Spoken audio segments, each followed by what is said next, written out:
Hello mga mesa! Ito nga pala yung karuktong na pag-general cleaning nga namin nga ni Daddy Ben na nakaraan. Syempre mga meses ko, pagkatapos nga namin nga dun nga sa may sala, tsaka nga syempre sa kwarto na din namin. Syempre ito naman ang inasikaso namin dito nga sa may kusina. Mahirap talaga mga meses ko pagka nga ikaw nga lahat, diba? Tapos syempre ikaw nga rin nga mag-asikaso nga dito nga sa bahay. Tapos syempre may work ka pa. Kaya mga nanay, hindi natin pwede ipagpaliban nga yung paglilinis ng bahay natin. Lalo na yung pag-aalaga ng mga anak natin. Kahit nga may trabaho tayo, hindi katulad ng mga tatay. Choice na nila yun, ipag-aalaga nga sila ng bata pagkadating nga nila galing trabaho, di kaya magluluto nga sila. Dahil nga nanay nga tayo, tayo pa rin gagawa ng gawain bahay kahit nga may trabaho tayo. Ay sus naman. Para baga hindi na lang sinabing maging robot tayo, ano nga. Lisan ko na nga din nga ito ang ilalim nga ng lamesa. Tapos syempre nilampasok ko na nga din. Tapos kung magulis tsaka maglampaso nga dyan mga meses ko, syempre ginawa ko naman, tinanggal ko nga itong mga abubot nga dito sa may taas nga ng lamesa. Napakarami naman kasi. Mahirap na kasi mga meses ko, lalo na nga si Baby Ezekiel, napakarami niya kasing inaabot nga dito at malaki-laki na nga ang batuting ko. Buti na lang nga talaga nandyan nga si Ate Zoe para nga syempre alalayan nga si Baby Ezekiel. Pero syempre hindi ko pa rin siya pinagkakatiwala. Aba naman syempre mga meses ko, parehas lang yung bata Tanggal ko nga muna nga dyan nga lahat para nga syempre makuskus ko nga din nga yung pinakailalim niyan. Alam ko mga meses ko, pagkatapos ko nga mag-asikaso nga dito sa may kusina, tapos pagkabit nga dito nga na kortina nga sa may CR, alam ko nga is pumasok na nga ako nga nito. Sabi ko nga kay Daddy Ben, ilipat niya nga yung kortina nga dito sa may kabila. Tapos syempre magtanggal-tanggal na nga din nga siya nga ng mga agiw. Paano ba naman kasi mga meses ko, para ba naman kasi sa aming Halloween na, wala pa namang Halloween, napakatagal pa.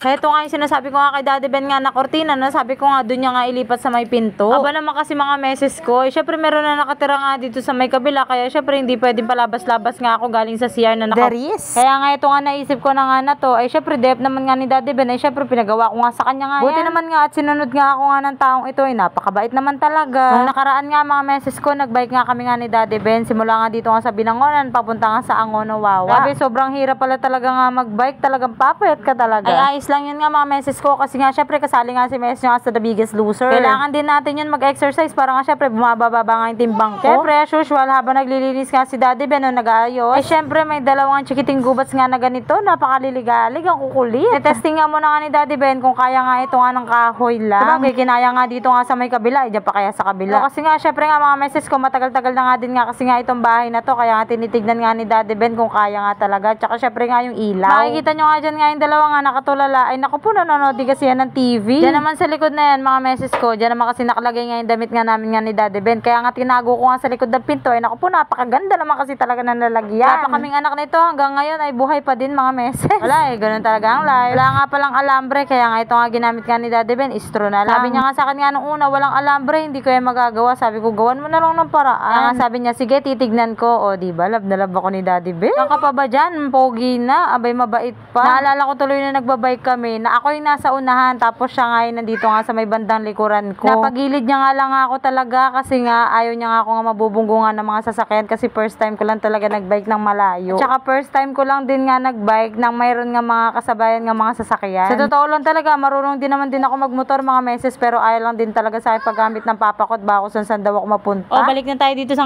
ginagawa nga ni Daddy Ben. Diba, napakaganda. Parang dyan na nga yung pinakabihisan nga namin nga mga meses ko, tapos nandun din naman yung mga hangar, nandun din naman nakahangar nga yung mga damit. Kaya nga tamang-tama nga lang nga din na dito nga pinalagay ko kay Daddy Ben. Sabi ko nga sa inyo, wala nga kaming kwarto, ito na nga yung pinakakwarto namin. Kaya katulad doon sa dati naming inuupahan na may kwarto talaga. Kailangan nga ngayon is maunti-unti nga yung aming ang bahay. Maganda kasi itong kurtina na to mga meses ko, makapal nga siya. Free sample lang to sa akin. So nyo, ilalagay ko yung link dyan sa may comment section para nga syempre doon nga din kayo makabili nga sa kanya na itong curtain na to. Ring curtain to mga meses ko, ginawan ko nga lang nga talaga nga ng tubo, tapos inikutan ko lang ng masking tape. Kahit ako minsan hindi ko rin maintindihan nga yung binablog ko, paano ba naman kasi mga chikiting gubas ko ang iingay. Hindi ko naman sila mapigilan mga meses. Syempre 2 years old ba yan? Alam naman pag nag-ingay yan palu-paluin ko, diba? Para naman na akong hindi matinong nanay nun. Para na ako niyang may sayad mga meses ko, konting ingay lang ng mga anak ko, palo agad. Ano ba yun? Hindi man ako ganun. Oo mga meses, gusto ko din may takot sa akin yung mga anak ko, pero hindi naman yung grabe parang sobrang OA na. O diba mga meses, kahit nga nakasarado nga yung pinto, hindi nga makikita nga yung mga damit sa likod. Double purpose ba, kumbaga. Yun lang talaga, need talaga itong Italy, kasi nga naku po, lalambitinan to ng dalawa. Simula na nga din nga magtanggal nga si Daddy Ben nga ng agyo nga dyan. Pangit naman kasi sa bahay, kalit-lit na nga lang nga ng bahay nga namin, puro pa nga agyo nga yung bubo. Siyempre, pagka nga yan nga inahulog, syempre sa amin din naman pupunta yan, lalo na sa mga chikiting gubats ko. Kaya nga inunahan ko na, sinabihan ko na nga si Daddy Ben nga na linisin niya, at hindi na nga kaya nga ng oras ko. Taka may pasok pa. O siya, mga meses ko, hanggang dito na lang muna. Oops, don't forget to follow my page para nga syempre lagi kang updated sa aking mga bagong mini vlogs. At syempre, mga meses, huwag mo lang di kalimutan nga mag-subscribe nga sa aking YouTube channel. O siya, mga meses ko, hanggang dito na lang. Bye!